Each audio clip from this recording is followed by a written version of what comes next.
નમસ્કાર મિત્રો, હું ડોક્ટર નિસર્ગ પીસા, બજરંગદાસ બાપા આરોગ્ય ધામ ખાતે ભાવનગરમાં.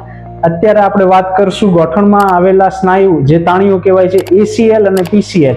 મિત્રો, આ ગોઠણ છે, આમાં આગળ આ રીતનું એક સ્નાયુ હોય છે અને એ રીતે જ પાછળ આમ સ્નાયુ હોય છે.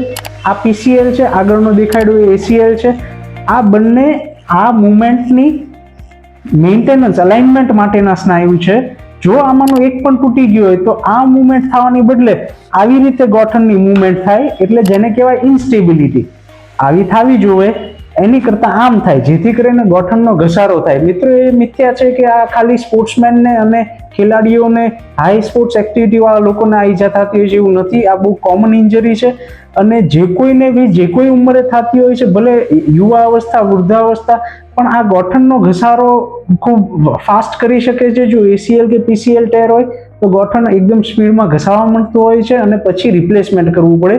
એટલે આની માટેની દૂરબીનની સારવાર અત્રે ઉપસ્થિત અહીંયા અવેલેબલ છે.